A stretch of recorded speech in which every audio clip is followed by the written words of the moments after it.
Welcome to Staying Relevant, the podcast with me, Sam Thompson, and a very hungover Peter James Wicks. This is the bonus episode now. It's going to contain swearing, mainly from Peter, adult themes, mainly from Peter, and occasional consumption of alcohol, definitely from Peter. Remember, as well as listening, you can watch us. The full videos are released on YouTube every Friday and Sunday. So that means that we're coming out Monday, Thursday, Friday, and a Sunday. Okay, little pop quiz for you then. Don't say when's the main episode. What's Friday? Friday's the main episode coming out visually on the YouTube. So what's Thursday? Thursday is the bonus episode coming out on audio. So Monday means the audio of the main episode. And Sunday is the visual of the bonus episode. There we go. Nice. Nicely done. Fucking hell, Good. panic. I felt like I was at school just then. I genuinely looked at you and you were panicking. I was looking at producer Chad just then. She was mouthing looking the around the room for someone to tell you. Were you mouthing the answers? She was mouthing the answers, Peter. Now, look, before we get started, make sure to hit follow wherever you're listening or watching. It really helps us massively. That's going to mean you'll be the first to know of each episode. You can also find us on Instagram, TikTok, and Snapchat at Staying Relevant.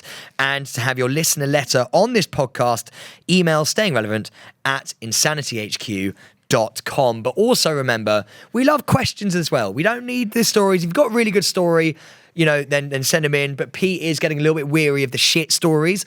So if you have any questions for Pete, then please do, or myself, then please do send them in. Yeah. Because we would love to answer. And we are an open book on this podcast. And this is the kind of the part of the show where, well, I mean, we don't know what the messages and the letters are going to be. So, it's thrilling for me. This bonus episode, I really enjoy the bonus episodes because you guys are just such good writers. He says with the twinkle in his eye. Do you want to do the first one? Yeah, okay, here we go. This is from Laura. The way Pete makes sure no one gets lost on a night out is the subject on that one. Hi, just wanted to say I love the podcast. We love you, Laura, but I'm way behind as I started from the beginning. I think I'm up to episode 46 at the time of my email. I've just listened to an episode where you were both talking, I think she means, about going on a night out. And the way that Pete makes sure no one gets lost is by giving everyone numbers. I seem to remember Sam taking the piss, I might add. I work in a primary school and we've just been on an orienteering trip where I was with 8 kids on my own trying to find certain points. We did get lost and have to ring for someone to come and get us, but thanks to Pete, I gave everyone a number and regularly would shout 1, which was me, and the kids followed on shouting their number. Such a good way to keep track of where everyone was, so thank you very much. Love the amazing podcast. Keep up the fab work. From Laura. Glad I could be of help. Boring story. So, let's move on straight from that. Nice one. Great teacher. I'm glad you didn't lose any kids. What I like about that is that I would never have thought from this podcast and what we talk about and who we are and the absolute bellends that we are helping teachers handle their kids. I mean, I just want to point out that I have the numbers thing, and by the way, let's all stop calling it a game. It's not a game. I did do it yesterday as well. I had 2 different groups yesterday. What number did you get up to yesterday? At one point, we were up to 13. Wow. Unlucky 13 as well. Well, no, I mean, the highest number that I've had is I've had a 34. Fucking hell. So, yeah, when there was 34 of us, it was a real struggle. Almost a bit long by the end of it. You're like, okay, yeah, you're all here. Yeah, a little By bit. the time it got to 20, you're like, fucking hell. Yeah. Almost hoping something got lost. It works with a different range of groups. I think when you get to 40, maybe you should try a different method, because I think at that point, like you said, it would get quite boring, almost as boring as this conversation. So let's move on to the next one, shall we? Sam, you need to listen to this one because these are questions. Oh, we got questions. We love a question. Sam loves a question. It's from Danielle, and the subject is Celebs Go Dating question. But I think there's a few, so she means questions. Okay, here we go. Hi, Sam and Pete. You've just said you want us to ask more questions about you and your experience, so here it goes. As I loved hearing about your SAS experiences, Celebs Go Dating. We all know this is where you started your bromance, but I want to know more about the dating, please. What are the mixers actually like? The mixers. My favourite part. Are they? I fucking loved the mixers. Oh, I hate them because you got to flirt. Oh, it's the best bit, the mixers. No, because you've got to go around and introduce yourself, and you've got to, like, I've never been good at going up to people. It's horrible. They basically march you into the room. Pete, correct me if I'm wrong here, but like they go right, wait outside, and then there's a cameraman who follows you in, and you just go in there, and literally they go, right, just go and talk to people, and we'll film you. Hardest thing in the world. Easiest thing in the world. Okay, how? What do you do? So Pete Wicks walks in. What happens? I mean, we've all seen it a million times. I've done the show a million times. You just fucking start talking to people. I mean, really, obviously, the idea of a mixer is that you talk to the ones that you fancy. There's no point talking to the ones that you don't. See, I did the different. I actually went just to talk to everyone. No. You went in easy because you didn't want to be rejected. So you went in with the ones that you thought you had more chance with. Yeah. Not necessarily the ones that you fancied. The ones who liked Harry Potter. That was always the one. Yeah, I mean, but Sam's way of doing the mixers was kind of go in, make a lot of noise so everyone stares, and then see who looks the most receptive to the noise. And then go for that one. That was basically how I think you used to do it. And do you know what? Pete would then go in, see me make noise, then judge who to go from via who wasn't looking at me at all and was disgusted by my noise. So then I'd look at the faces and I would generally go for the ones that are going... at Sam. No, I honestly, it's my most fun, favourite part of the show. Do you remember when me and Pete went in, this is years ago obviously, but as we're going in, we got the brief that we were going to pick each other's people to go and speak to at one of the mixes, and Pete lost never spoken his about this. shit. You got so angry because it was all in my hands. Yeah, and...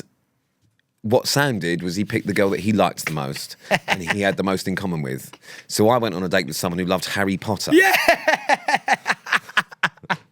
It was absolutely pointless. And what Sam did was there was one girl there that he really fancied who he would never talk to himself, so thought this was the opportunity for me to get her to go on a date with him.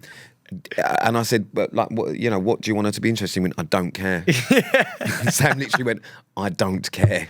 They went on a date and she fell asleep. Oh, God, it was her. It was the one that I picked for you. She fell asleep on the date. Sam was talking to her and she was just like that.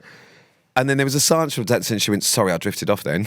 She fucking fell asleep on TV on my date. I was, and we were on a double date at that point. That's the girl that Pete picked for me. And do you know what? I really wanted to date her. So Pete, being the really nice guy he is, went, right, I'll set you up with her. And then he got really fucked off because he went, I know what's happened here. I've actually gone and treated you well, and you've gone and just absolutely sent me down the river. And he got really mad. I went on a date, and the girl loved Harry Potter, and I'm pretty sure her opening question was, I'm really nervous, so what do you think would win in a fight? And I thought, fuck me, I'm dating Sam. Like, I was just like, and I just sit there thinking like, what the fuck am I doing here? My girl told me she was bored before she started falling asleep as well. That was fun. Yeah. No. She literally went, this is boring. I'm like, fucking hell. And then you know what? I implode when that kind of shit happened. Oh, yeah. Sam absolutely lost his head at this point because he was about 5 minutes. But bear in mind, she was about 45 minutes late. Yeah, she was really late as well. She was really rude. She was really, really late. And then she turned up and she was just like, she literally sat down. Sam did a thing and she went... That was the first thing she did. And he went, oh, it's not a good noise, is it? She went, not really. That was literally how they started. And then Sam just kept firing questions and she was giving one-word answers. She was like, so, and it ended up being with Sam going, so, like, do you like green? I like green. Yeah, I started asking colours. But what else are you going to do, you know? And then actually what I did is I then went up and just sat on Pete's date. And just went, well, Pete, I'm just going to have to slide up a chair and sit next to you because this is going terribly. But then what we did, just as a little bit of payback, was... Oh, you went and told her to leave? Yeah. This was where Pete was such a legend. Pete then went up to the girl who fell asleep on my date, and he went up to her and went, look, I'm going to be honest with you, you were 45 minutes late. You've made my mate feel really uncomfortable. If you're tired, go to bed. We don't need you here. He was like, I think it's time for you to leave. And I was like, and I was sat on Pete's table with Pete's date, being like, thank you. Yeah, not my finest hour. But anyway, yeah, no, the mixes are actually amazing, but you literally don't know what the fuck's happening. No. Like, you genuinely, you don't know who's in there first, so what they do is they keep them all separate so you don't see anyone. Yeah. And then they'll have them all in a room, and obviously, depending on what your preference is, so you literally just walk into 40 women. There's no other men in the room, so you're the only man with 40 women in a room.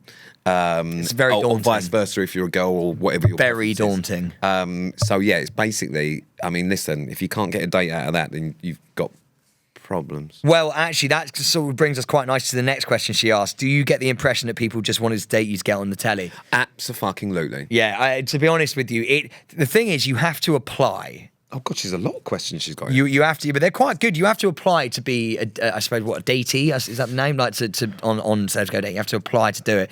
And then I've seen there are people who have been on Celebs Go Dating who have then gone and done other shows. Yeah, put it this way. Celebs Go Dating for the mixers and that is like a casting pool for Love Island and Towie and other things, because a lot of them have been, and it's not because they're looking to find love, it's because this is a way into getting to telly. Love Island obviously said no this year, so I'll go on a mixer on Celebs Go Dating. There's lots of people that... I once found a girl on my first round of Celebs Go Dating, Pete, brought her on to Made in Chelsea, and then she dumped me on my own show. That was a low point. Yeah, and let me tell you about that person as well, and I think she listens to this podcast actually. Oh God. She then went on Josh Must Win. No way! She was one of the contestants on Josh. So yeah, people like to be on. They want to be on TV. Yeah, which is fine. But yeah, look, it's not the biggest deal in the world, but you've got to take it with a pinch of salt, I suppose. To be fair, I think some people as well just do it for a bit of an experience. yeah, it is a laugh, and well, it is quite fun. It's probably the most fun show. Yeah. We had a lot of fun on that show, to be fair, didn't we? Yeah, and that's probably why I've been back quite a few times. Well, this is the next thing. Pete, you've been on the show God knows how many times, she says. No judgment, promise. Honestly, do you think you've been in the headspace to find love each time, or do you think you were mostly swayed by management and a paycheck? Who's this? But what's her name again? Danielle, you're great. Yeah, we like Danielle. I can answer this one. I won't, but I could. Yeah, I mean, I'll answer it, and I'll answer it honestly. Money. Management being like, look, Pete, I mean, we're struggling over it. My management actually didn't want me to do it last couple of times, but I thought, money. But no, also, it is actually just a really fun show to do. The thing is with Celebs Go Dating, and I think this is what people, obviously, because it's a dating show, it's about dating. It's not about finding love. It's not Celebs Find Love. It's Celebs Go Dating. And then potentially find love. Well, obviously that would be great, but the whole premise of the show is not for you to go and find love. It's to improve or see how your fucking dating is, and just to get out there and do whatever you're doing. Dating's fucking great. There's nothing wrong with that. I think dating as well is sort of like a bit of therapy, because obviously you got Paul Brunson, you got Anna Williamson, you got Tom Reed Wilson. So like a lot of it actually, and this is legit, is finding out about yourself through the medium of dating. And I know that sounds a little bit wanky, but it is true, because let's say, like, I'm mad insecure, for example. So like I'll be like, oh, do you know, I don't think she likes me, and then Paul will be Love sitting the way there. you said that for some reason. I'm mad insecure. Yeah, no, but Paul said to me, he was like, mate, you know, you never think you're good enough, and you've got to go in there and think you're good enough. And so you learn about that, and you get these pep talks and these sort of almost therapy sessions from the experts, which I think is really nice. It's basically the only way you get paid to go to therapy, rather than it costing you.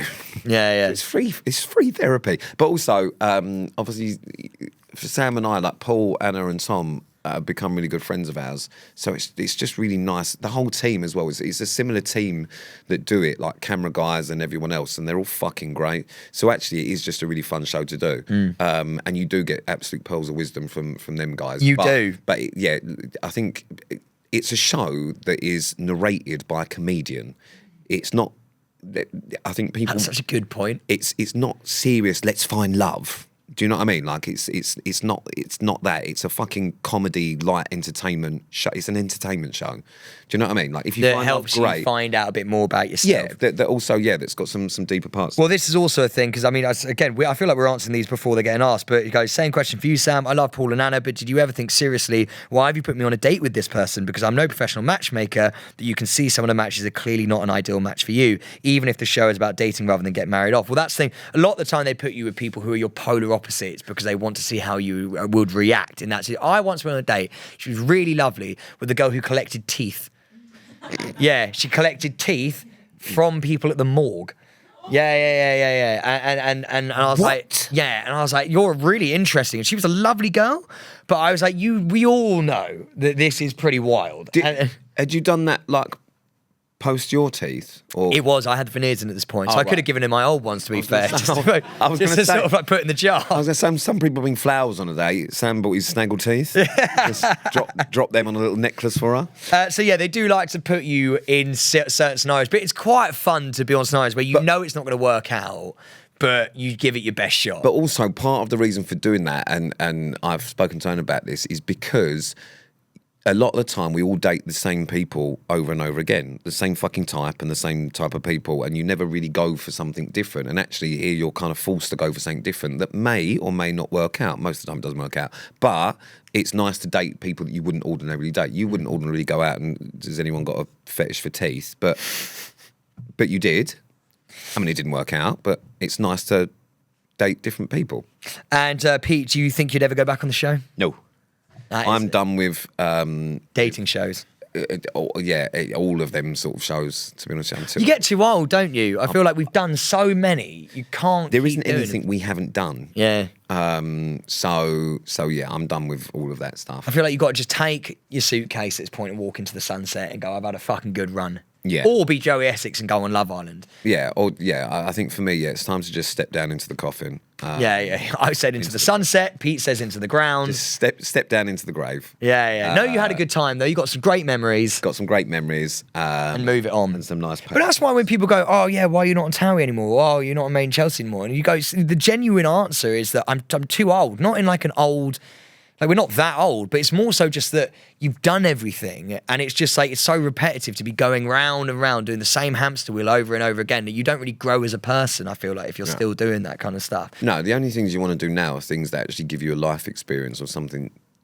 Like SAS. Like SAS or even like fucking like the jungle, do you know what I mean? Like when would you get a chance to spend 3 weeks in a fucking Australian jungle? Like with the most amazing people. But do you know what I mean? Like that's just a fucking sick experience regardless. Yeah.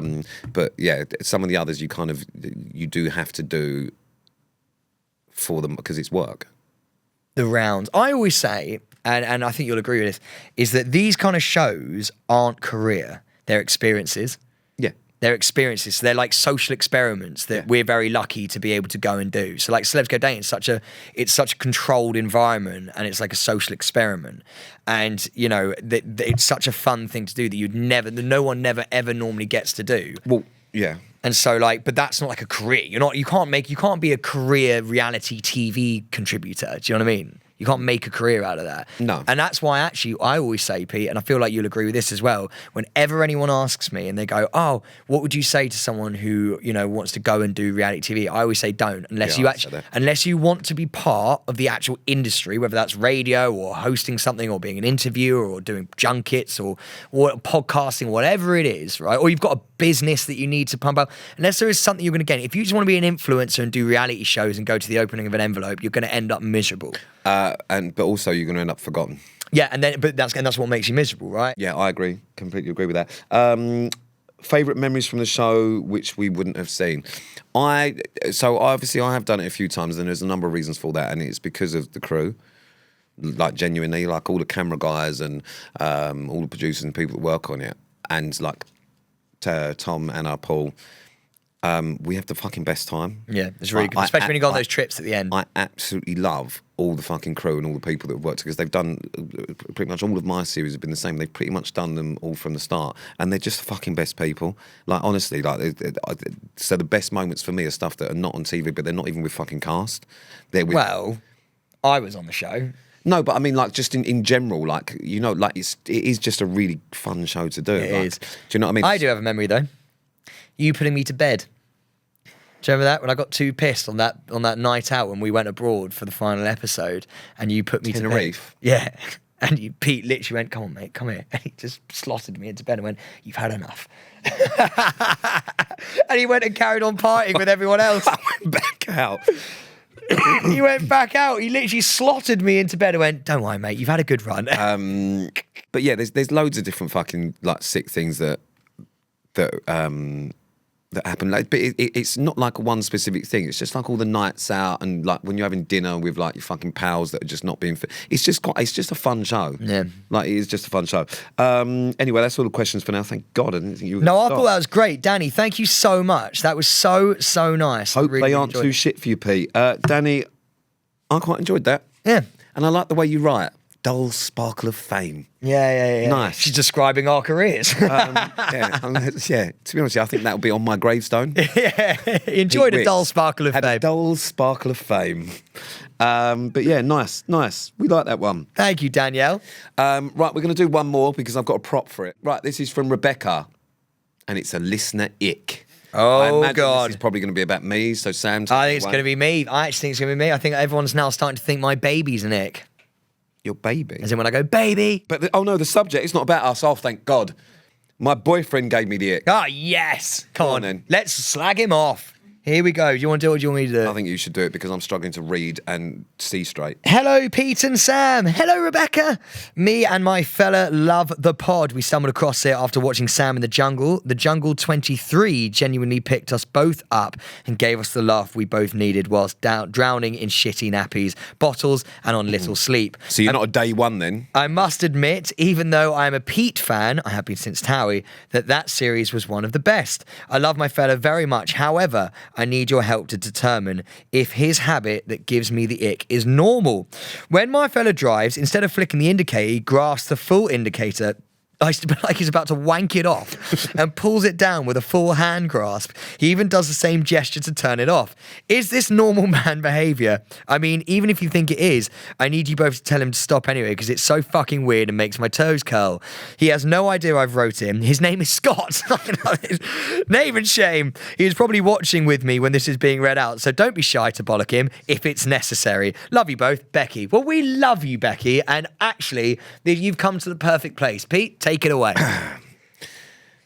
Sam's driving gives me the ick. Wait, I don't hold it. I know exactly what she means, by the way. That's fucking grim. That's the most bum out thing. Yeah, but also... Oh, don't try and defend it, because even that gives me the ick. It doesn't give me the ick. Well, when someone holds it like this, they hold it like that with a full grasp. Yeah, but he's not holding on to it the whole fucking time, Imagine going like this. Imagine going...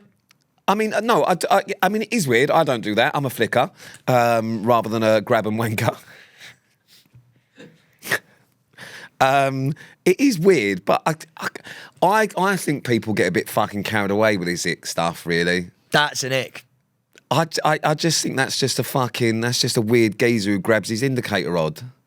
I don't think that's an ick. Yeah, but you know when, like, say, just someone does something, you go, I just can't get over that.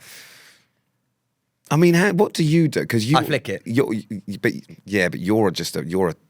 you're a very icky driver. No, I'm not. No, you Look, are. 10 and 2 isn't an ick, mate. Okay, all right. Well, talking of 10 and 2, let's just give an impression of your drive. Oh, fuck me. Just for the listener, Pete's just pulled out a steering wheel. Okay, because then Sam's going to show you how he thinks he drives. Well, just 10 and 2 like that. No. Do genuinely how you drive, because it's you don't need to even make this funny, because you actually are an ick. Make one arm on the side like that, and you're just like, and then when it gets to like 70, it is like that, because you're like, okay. Or when it gets to turning any corner, or it's one of these. That's the one that gets me. Do you not like that? No. Oh, I think that's really cool. Sam, give it here. Right, because what Sam also does is he can't keep his head still when he's driving. Why haven't you told me this? Well, because I just try not to be in the car with you, and you're already fucking moaning in the car. Basically, when Sam's driving, what Sam does is he is the least observant person in the world. That's for a start. So cars come at him and he just doesn't know they're there until looking at all my mirrors. Exactly. You do that, but you don't see anything. And that's the thing that aggravates me, is because Sam is the least observant driver. People just come out. He doesn't understand there's cars coming around roundabout. Oh God, where'd that come from? It's there, exactly where it's come from. But Sam and then get Pete to flip off the driver. But what Sam does is he does drive like this. When have I ever done that? It's like you're chasing a fly around the fucking car. Why don't you tell me? Looking in that mirror, this mirror, then behind, and I'm like, but you're not seeing anything. You've never told me this before. It's really weird, and I don't understand. But this one is the one that gets me. Oh. Or the palm on the wheel just to turn it around. But they see me rolling. Yeah, but you don't do it like that. Like just like with the palm, your fingers come back, so you do it like that. Yeah. How have you? Oh my God, you've studied my driving. You're just a bad driver, and I find it. Really what about when I open your side of the window and shout out the window? Yeah, I mean, all of that stuff, like, yeah, you're also just a really bad driver. Because I tell you what else he does, which I find really aggravating, Jesus Christ. whilst we're on the subject of Sam driving, is when he's reversing, What do I do then? you change your posture. Of course you do. You have to turn around like that. No, you don't. What do I do? Especially in your car, because you've got a fucking camera and a mirror that lines it all up for you. So let's not pretend that you're just there, just fucking undoing the window and just turning back round like that. You've literally got the fucking camera, but you change your whole posture. So you'll be driving like that, and then when it comes to like a parking space, if it's like a parallel park, what Sam does is he sits up, like posture changes, and he does that. And he's reversing and looking at the camera, and he does that. And then when he's stopped, then he looks back and looks at the mirrors. But you've stopped. There's no point. You're already in. You can see on your camera. I've never known you to ever... you've never told me any of these things. No, it's unlocked a real thing that I've just started to think about. That do you know what that is? That's my go time posture. Parallel parking is go time. That's when you're literally like, right, this is going to either end really well and I'm going to look really cool, or I'm going to look terrible. So it's look, go time. I think we all have problems with other people's driving. So Rebecca, you're an angry driver. Whenever I sit in your passenger seat, you fucking slag everyone off. You're lucky that no cameras have caught you going, oi, oi! I'm sure they probably have. But that's because I'm a fabulous driver. You think you're a fabulous driver. I'm a very good driver. Sam, I have to park your cars. Yeah, but that's just... Yeah, you're a good parker. I'm just a good driver. So, Rebecca... I don't think that's an it. Well, no, you've just told me all of the things you hate about my driving, but yet you're absolutely fine with fucking Scott wanking off his stupid indicator, grabbing it and shoving it in. Scott, you keep wanking that indicator, mate. No, I agree. Becky, he's weird. Becky, go fuck yourself. And on that bombshell, I've really enjoyed that. That's been a really, really fun episode. And we've done longer. So people wanted those longer episodes. So you ask and ye shall receive. Why we chose to do a longer one today when I'm dying? Because it's gone well. I'm going to go and throw up now. No, you're not. You're about to come to mine and film some stuff. Film one thing. Some stuff. No, the book. Some stuff. Some plural stuff. I'm not doing loads of dances, Sam. I will throw up in your house on your cat. On the cat. I won't do it on the cat. I like cats. But on that note, this has been the bonus episode. You can. Here we go. You can. Let me just look at my cards. Sam, we're on about episode fucking 80 or something. You can feature in this podcast. Email stayingrelevant at insanityhq.com. Subscribe. Sorry. insanityhq.com.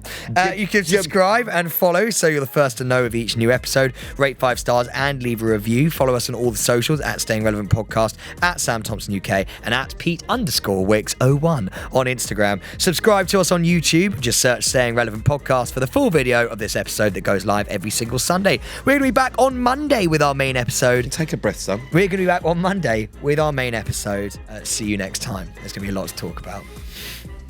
Staying Relevant was an Insanity Studios production.